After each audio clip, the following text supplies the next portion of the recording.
안녕하세요. 골정결자 그리고 미국 항노화 전문의 윤용현입니다. 오늘은 제가 이런 병원을 운영하는 데 있어서 왜 정형외과 전문의가 이런 항노화 전문의 자격증까지 따게 됐는지 이런 여정을 한번 좀 말씀드리려고 그래요. 일단 미국 항노화 전문의라고 하는 거는 A4M이라는 학회가 있어요. 이제 기능학에서는 우리가 여러 가지 분파가 있긴 하지만 미국에서는 IFM이라는 학회와 그 다음에 A4M이라는 학회가 가장 이제 크게 개최가 되고 있습니다. 그 외에는 이제 각각에 따라서 뭐 ACAM이라는 학회도 있고 그 다음에 AAO라는 학회도 있고 여러 가지 학회들이 있습니다.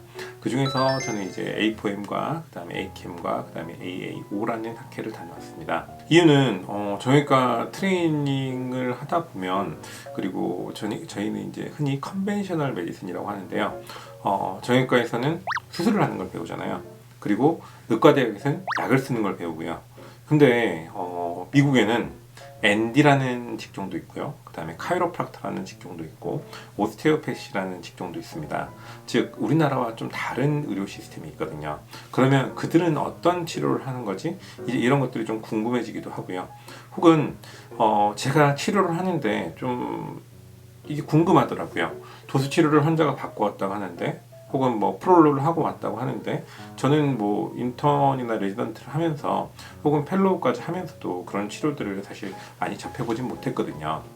이런 것들을 통해서 우리가 하나씩 배워가는 과정 중에서 필연적으로 영양과 그 다음에 우리 몸이 어떻게 우리가 이렇게 좀 구성이 되고 이루어지는지 다른 관점에서 보는 것들을 배우게 됐습니다. 특히 운동과 수면 그리고 영양에 대한 부분들은 굉장히 중요한 부분이지만 사실 레지던트 수련할 때는 수술하기 바빴거든요. 수술하기 바쁘다 보니까 그런 부분들에 대해서 환자한테 잠 잘 주무셨어요? 이거보다 어제 수술한 부분 어떠세요? 염증은 없고 뭐 어떻게 되는데요? 이제 이런 식의 말들을 많이 했습니다. 근데 그런 부분들에서 어떤 사람들은 잘 낫고 어떤 사람들은 안 낫고 그러면 이게 그냥 단지 재수가 좋은 건가? 아니면 이 사람은 좀 재수가 안 좋은 건가? 혹은 수술하는 사람의 문제인가? 이제 이런 부분들이 좀 궁금해지기 시작하잖아요. 왜 꼭 수술을 해야 되나? 이제 이런 부분도 사실 궁금했고요. 그래서 이런 비수술적 치료를 하다 보면서 만나게 된 게 기능의학이었습니다. 이런 기능의학이라는 것들을 공부하다 보니 사실 우리나라에서도 기능의학을 하는 곳들은 많이 있어요. 뭐 여러 가지 학회들이 있는데 그것들에 가서 제가 궁금한 것들을 좀 물어보고 여기에 대해서 좀 공부를 해봤는데 사실 좀 속 시원히 답을 얻지는 못했어요. 이유는 그런 기능의학을 하는 학회들에서 정형외과 의사가 거의 없었고 그리고 저처럼 통증과 관련된 기능학을 하는 사람들이 없었기 때문이었던 것 같아요.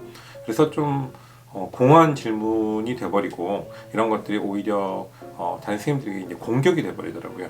이러다 보니 이걸 어떻게 공부해야 되지? 참 배우고 싶긴 한데 좀 답답하기도 하고 그러면서 그런 것들을 좀 하나씩 찾아가다가 A4M이라는 학회를 이제 알게 됐습니다.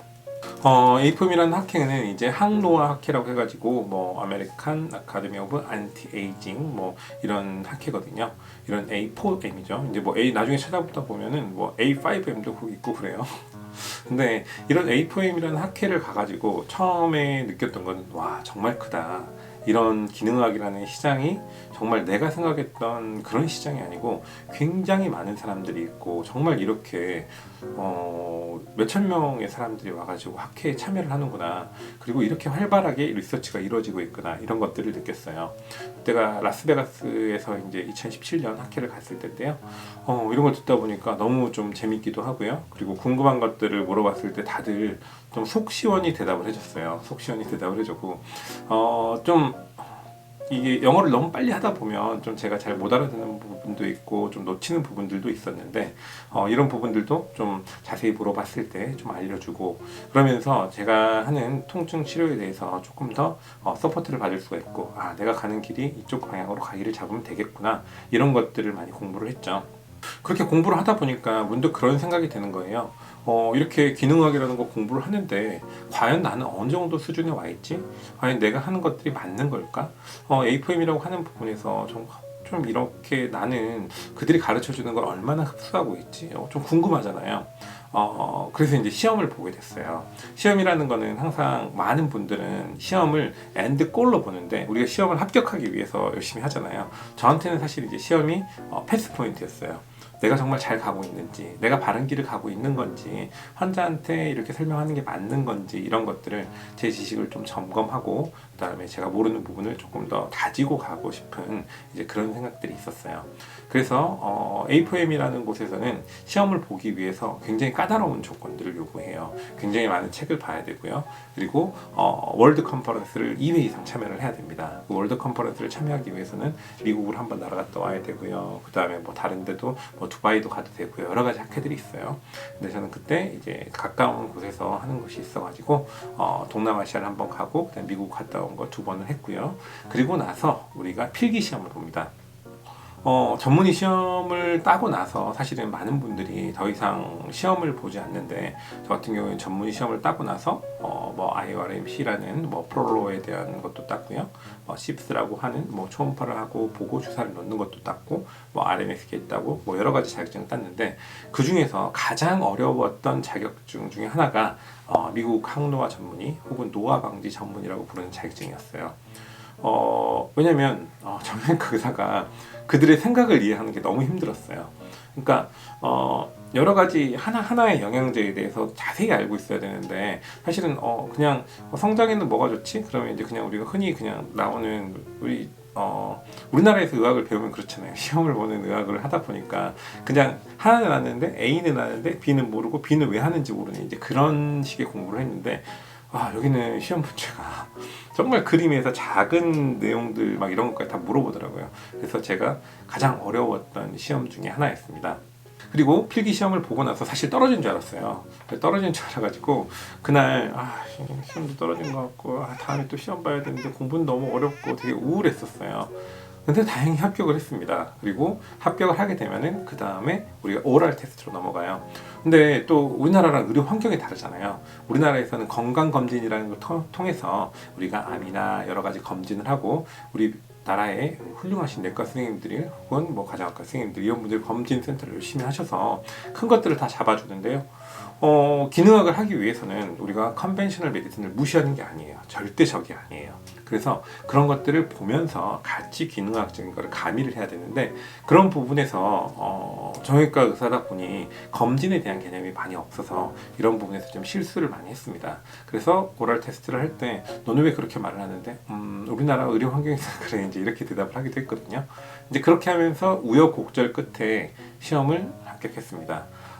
지금은 A4M이라는 곳에 들어가서 Find the Practitioner로 들어가면은 A-바람을 딴 사람은 저밖에 없고, 그 다음에 나머지 유지를 하고 있는 Find the Practitioner에서도 거의 이제 몇 명 없어요. 근데 그 과정 중에서 정말 내가 알고 있는 게 맞는지 이제 그런 과정들을 겪으면서 조금 더 단단하게 됐다고 생각하면 좋겠죠. 두 번째로 갔던 학회는 이제 Acam이라는 학회였어요. Acam이라는 학회는 좀 A4M을 듣고 나서 좀 전반적인 건 알겠는데, 제가 중금속 중독이 있어요. 수은 중독이 있어서 몸이 계속 이제 안 좋고 이런데, 이런 부분에 대해서 좀 중금속 중독에 대해서 조금 더 열심히 하는 학회가 어디 있을까 찾아봤더니 이제 Acam이라는 학회를 만나서 이 학회에서 킬레이션이라는 것들을 만나고 여기에 대해서 자격 인증 시험을 보고 그걸 합격을 했습니다. 물론 이 시험 자체도 우리가 뭐 페이스 1이나 페이스 2가 있고, 그 다음에 오럴 테스트 뭐 여러 가지 이제 것들이 있어요. 근데 결국은 우리가 이 두 가지를 패스를 하고 이 자격증을 받게 됐는데, 우리나라 여건에서는 사실 여러 가지 어려운 부분들이 있어서 적용을 할 수도 있고 적용이 안 되는 부분들도 있고 해서 이런 어려운 부분들이 있더라고요. 이런 상황에서 제가 이제 뭐 항노화 전문의를 따고 그 다음에 기능의학을 따고 이러면서 환자에서 왜 제가 이제 이거를 공부했는지 다시 돌아봤을 때 어떤 사람들은 주사를 놨을 때, 어떤 사람들은 도수 치료를 했을 때, 충격파를 했을 때 왜 사람마다 다르지라는, 이게 반응이 좀 다르지라는 이 질문에 대한 대답을 아무도 못 해주는 거예요. 그래서 미국에 가서 이런 것들을 물어보면 애들이 그거는 호르몬 때문에 그래, 이거는 영양분 때문에 그래, 이거는 어떤 운동이 좋아, 이런 우리가 디스커션을 많이 했었거든요. 그래서 우리가 프로토콜을 하거나 뭐를 할 때 처음에는 저희가 환자를 자주 봐요.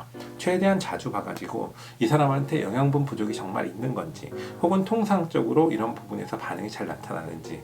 예를 들면 프롤로나 충격파 같은 경우에는 우리가 치료를 하고 나서 하루나 이틀까지는 아플 수가 있는데 3일째부터는 아프면 안 되거든요. 그럼 3일째부터 아프다는 거는 왜 아프지? 이렇게 문제를 하나씩 해결해 나가다 보니까 우리가 흔히 플레어라고 부르는 좀 주사 후의 통증이라든지 혹은 충격파 후의 통증이라든지 오히려 더 피곤해지는 그런 것들을 조금 더 해소를 할 수가 있었어요.